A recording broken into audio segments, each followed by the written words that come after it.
Right now, you're fighting battles you don't even realize you're in. The email that makes your stomach drop. The conversation you've been avoiding for 6 months. The career move that terrifies you. You think you need confidence. You think you need courage. You don't.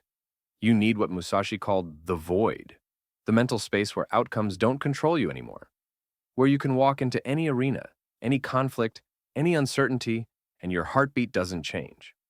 I'm going to show you how to build that space using a 400-year-old system that still works today. Now listen, you think strength means never breaking, never doubting, never feeling fear. That's the story we've all been sold, right? Be confident, be certain, project power. And that's exactly why you collapse when life hits you. Because you've built your entire sense of self on a foundation that can't hold weight. This video is going to reveal something that Miyamoto Musashi, the greatest samurai who ever lived, understood at a level that's almost disturbing. Invincibility doesn't come from being unbreakable. It comes from making your self-worth completely independent of outcomes. And I know that sounds abstract right now, but stay with me because by the end of this, you're going to understand why trying to win is actually making you fragile, how to build the kind of psychological stillness that lets you act without hesitation, and the specific mental practices that Musashi used to face death 61 times in single combat without ever flinching, without ever losing. This isn't motivation. I'm not here to pump you up so you feel good for 3 hours and then crash. This is a rewiring of how you see yourself and how you move through the world. You won't leave this video feeling confident. You'll leave feeling unmovable. And unmovable beats confident every single time. So let me take you to April 17th, 1612. Ganryu Island. Small island off the coast of Japan. This is where everything I'm about to teach you crystallizes into one moment. Miyamoto Musashi is 29 years old. He's been challenged to a duel by Sasaki Kojiro. And if you don't know who Kojiro is, understand this. He's considered the greatest swordsman in all of Japan.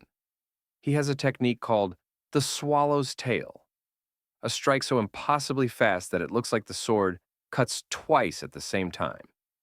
Witnesses swore they saw two strikes, but it was one motion. That's how fast he was. This isn't just a fight. This is national stakes. The winner becomes a legend. The loser becomes forgotten. Maybe dead. Probably dead.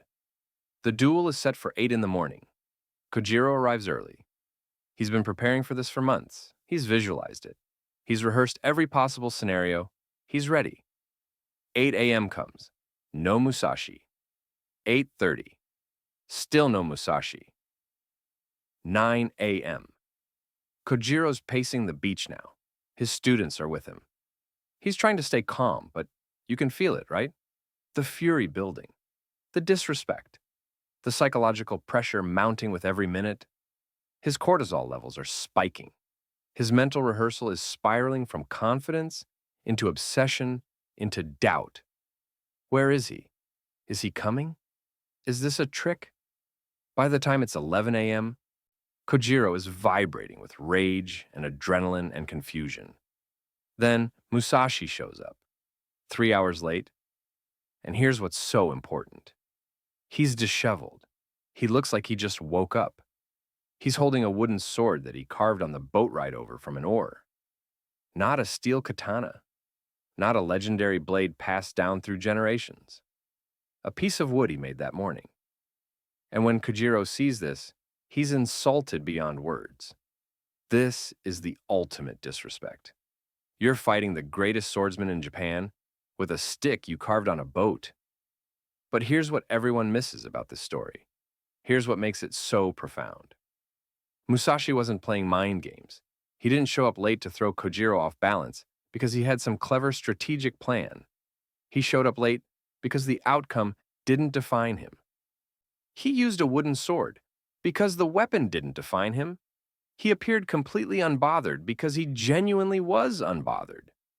You see, Kojiro was fighting to prove his identity. His entire sense of who he was depended on being the greatest swordsman. If he lost this duel, who was he? Nothing. Nobody. His identity would shatter. Musashi had already released that attachment. He'd performed what he called his death meditation that morning. He'd sat with his own mortality. He'd accepted that he might die on that beach. And once you've genuinely accepted death, once you've made peace with the worst possible outcome, there's nothing left to be threatened. The duel itself lasted seconds. Musashi won with a single strike, one movement, over. And Kojiro, the better technical swordsman, faster, more precise, more experienced, lost because he needed to win. That need made him rigid. That need made him hesitate for 1 microsecond, waiting to see what Musashi would do, trying to predict, trying to control. And in that microsecond of hesitation, Musashi simply acted. No thought, no calculation, no internal negotiation, pure response. His body moved because there was no internal resistance, no voice saying, "What if I fail? What if I die? What if I'm not good enough?" Those voices had been silenced in the meditation. Now I want you to think about your life right now. Every job interview you're terrified of, every difficult conversation you're avoiding, every risk that makes your hands shake. You're a Kojiro. You need the outcome. You've built your identity around the result. I'm successful. I'm competent. I'm worthy. And that need makes you rigid. It makes you hesitate. It makes your voice shake. It makes you second-guess every word. Because there's so much on the line. Not the actual outcome, but your story about who you are. Invincibility, the kind Musashi embodied, doesn't mean you always win. It means the outcome doesn't determine your worth. It means you can walk into the arena fully, completely, holding nothing back. Because losing doesn't make you less, and winning doesn't make you more. You're whole either way. But how do you actually build that? How do you become someone who doesn't need to win?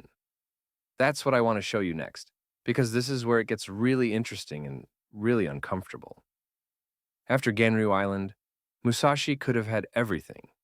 He could have become a celebrity swordsman. He could have taught wealthy lords.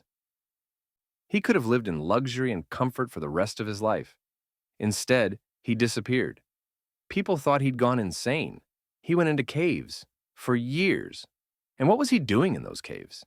He was practicing something called mushin, no mind. The state of consciousness where thought doesn't interrupt action, where there's no gap between stimulus and response, because there's no you in the middle deliberating about what to do. Let me describe what this practice actually looked like, because it's so much more intense than anything we do today. He would sit in complete pitch darkness for hours, not meditating in the peaceful, calming sense, not trying to achieve some blissed-out state of relaxation.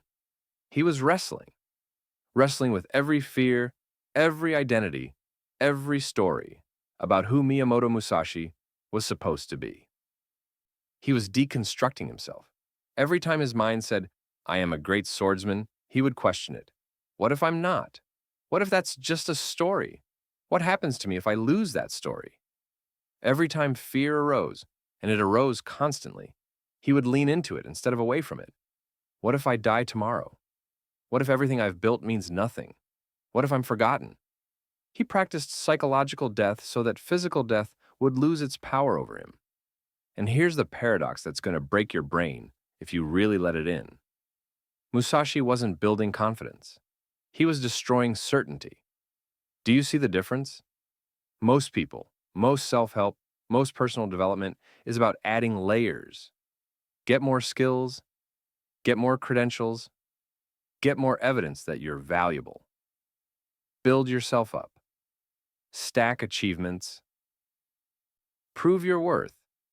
Musashi did the opposite. He stripped away every single layer until there was nothing left that could be threatened. No reputation to defend because he stopped caring about reputation. No identity to protect because he loosened his grip on identity itself. Just awareness and action. That's what remained. Just a human being, breathing, present, responding to reality as it is. not as he needs it to be. He called this state the void. And the void isn't emptiness in the sense of lacking something. It's emptiness in the sense of having space for everything. Think about a cup. A cup that's already full can't receive anything new. You pour water into a full cup, it overflows, it spills, it's wasted. But a cup that's empty can receive everything. A mind that's certain can't adapt. A mind that knows exactly who it is can't become who it needs to be in the next moment. A person who's attached to one version of themselves will break when reality demands a different version. The void is terrifying because it means releasing every anchor, every certainty, every story you've been telling yourself about who you are. But it's also total liberation because if there's nothing fixed about you, nothing can sink you. Nothing can destroy you because there's no permanent you to destroy. You're process, not product. You're wave, not stone. Let me make this real for you. Think about the last time you failed publicly. Maybe you gave a presentation that bombed. Maybe you made a mistake at work that everyone saw. Maybe a relationship ended and people knew about it. Think about the shame you felt. Now here's what I want you to understand. That shame wasn't about the failure itself. The event was just an event. The shame was about the story you lost. I'm competent, I'm reliable, I'm successful, I'm lovable. When reality contradicted that story, you broke. Not because of what happened, but because of what it meant about who you are. Musashi never broke that way because he stopped writing the story. He stopped being Musashi, the legendary swordsman, and just became Musashi. A human, breathing, acting, present, responding. Now I need to be really clear about something because I don't want you to misunderstand this and turn it into something toxic. This isn't a call to become emotionless. This isn't about suppressing feelings or becoming some cold, detached robot who doesn't care about anything. Musashi loved art. He loved poetry. He was an incredible calligrapher. He created beautiful things. He wasn't numb. He wasn't dead inside. But his emotions didn't define his worth. His joy didn't make him worthy. His suffering didn't make him worthless. He achieved what psychologists today call non-attachment, full feeling without identity fusion. He could feel everything without being controlled by it. He could be happy without needing to stay happy. He could be afraid without being paralyzed by fear. The emotions moved through him like weather, and he remained like the sky, containing it all without being changed by it. So let me break down the core principles that made Musashi invincible, because you need to understand these at a foundational level. First principle, invincibility is non-attachment to outcome. You are fragile right now, in this moment, to the degree that your worth is tied to results. Every time you need something to go a certain way, you've created a vulnerability.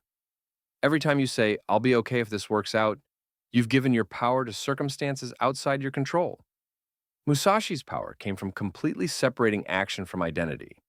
He could fight with everything he had, because losing didn't mean he was less. Winning didn't mean he was more. The outcome was irrelevant to his value as a human being. Second principle, fear is information, not truth. Fear shows up and says, "This might destroy you," and we believe it. We treat fear as prophecy. But Musashi's death meditation taught him something profound. You can't actually be destroyed because there's no fixed you to destroy. You're not a thing, you're a process. You're not a stone that can be shattered. You're a wave that crashes and reforms. Fear is just your nervous system's way of saying, "Pay attention here. It's information. It's not identity. It's not truth." Third principle, mastery is releasing mastery. The beginner clings desperately to technique. Do it exactly this way. Follow the steps. Don't deviate. The expert trusts technique. They've internalized it. They can execute it smoothly. But the master? The master forgets technique entirely and becomes pure response. They've practiced so deeply that technique disappears and only flow remains. This applies to everything: relationships, work, creativity, communication. The more you cling to how it's supposed to go, the more rigid you become. And rigidity always loses to flow. Fourth principle: strength comes from what you can lose. This is going to sound backwards, but really feel into it. Most people build power by acquiring. Get more money, get more status, get more skills, get more proof of value. Stack, stack, stack. But everything you acquire that you depend on for your sense of self becomes a vulnerability. It becomes something that can be taken away, and the fear of losing it controls you. Musashi built power by releasing. The less he needed, the less could be taken. The less could be taken, the less he could be threatened. True strength isn't having everything. True strength is having nothing left to defend.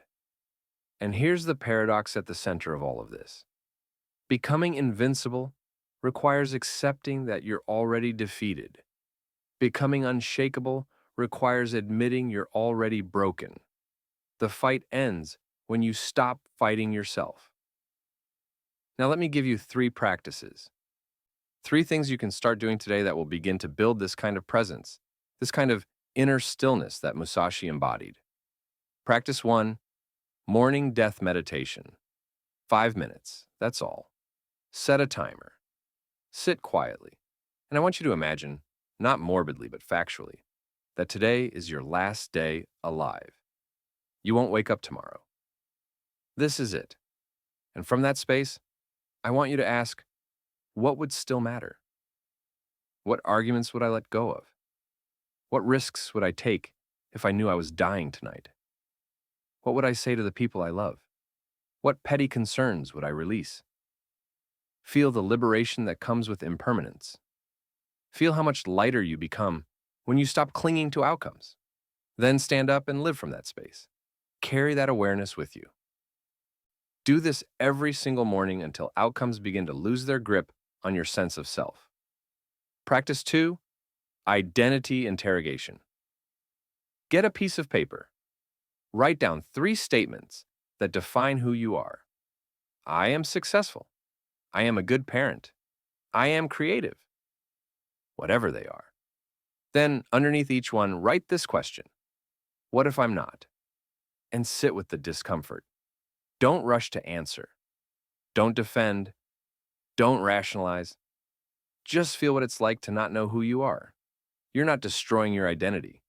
You're loosening its grip so that failure doesn't shatter you and success doesn't trap you. You're creating space between your awareness and your story about yourself. Practice 3. Enter the void before action. Before any high-stakes moment, before the meeting, before the conversation, before the performance, before the ask, take 30 seconds.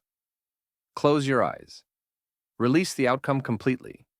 Visualize both success and failure as equally acceptable. See yourself succeeding. See yourself failing. Feel your worth as unchanged in both scenarios. Then act freely. Act fully. Act without the internal negotiation that creates hesitation. This is what Musashi did before every duel. He released the outcome so completely that his body could act without interference from his mind. Now, I want to be clear. These aren't techniques to master once and be done. They're practices to return to. Musashi spent his entire life cultivating the void, and even he got pulled out of it by ego, by fear, by attachment. The point isn't perfection. The point is the practice of returning, over and over and over again. Every time you notice you're clinging to an outcome, you return to release. Every time you notice your worth is tied to a result, you return to separation. Every time you notice fear is running your decisions, you return to presence. The practice is the path. There's no destination where you arrive and suddenly you're permanently invincible. But there is a direction, and that direction changes everything. You came here wanting to become invincible. I hope you're leaving with something stranger and more powerful. permission to be defeated without being destroyed. Musashi won 61 duels, never lost a single one. Not because he was the best fighter, there were fighters as skilled as him, maybe more skilled, but because he stopped needing to be the best fighter. He made victory irrelevant to his self-worth, and that gave him a freedom that his opponents didn't have. They were fighting to prove something. He was just responding to reality. You've learned today that strength isn't about never breaking. It's about not breaking apart. You can bend, you can fall, you can lose. But if those things don't shatter your sense of who you are, you remain whole. You've learned that confidence is fragile because it depends on external proof. I'm confident because I succeeded last time. I'm confident because people validated me. I'm confident because the conditions are right. But presence, the kind of presence Musashi cultivated, is unshakable because it requires nothing. It doesn't need the right conditions. It doesn't need validation. It doesn't need proof. It just is. And you've learned that the person who needs to win has already lost because that need creates rigidity and fear and hesitation. And the person who has accepted loss, who has released attachment to outcome, can't be beaten because there's nothing to take from them. So here's the mantra I want you to carry forward. Here's the thing I want you to come back to when life feels overwhelming, when you feel like you're breaking, when the fear is loud. I am not my victories. I am not my defeats. I am the space that holds them both. And that space cannot be conquered. If this philosophy resonates with you, if you felt something shift inside when I said, the fight ends when you stop fighting yourself, I want to hear from you in the comments. Tell me which practice you're starting with. Tell me what you're releasing. Tell me what it feels like to imagine yourself as process instead of product. And if you want more of this, more ancient wisdom translated for modern struggles, the kind of content that doesn't just motivate you temporarily, but actually restructures how you see yourself and move through the world, subscribe. Not because I need your validation, not because I'm trying to build some empire, but because you deserve reminders that you're already whole. You deserve to hear over and over that you don't need to prove anything to anyone, including yourself. You're not weak. You've just been defending a self that doesn't need defending. You've been protecting an identity that was never solid to begin with. And now you know, the less you defend, the less can be taken. The less can be taken, the more invincible you become. Now go live like someone who's already lost everything and therefore has nothing left to fear.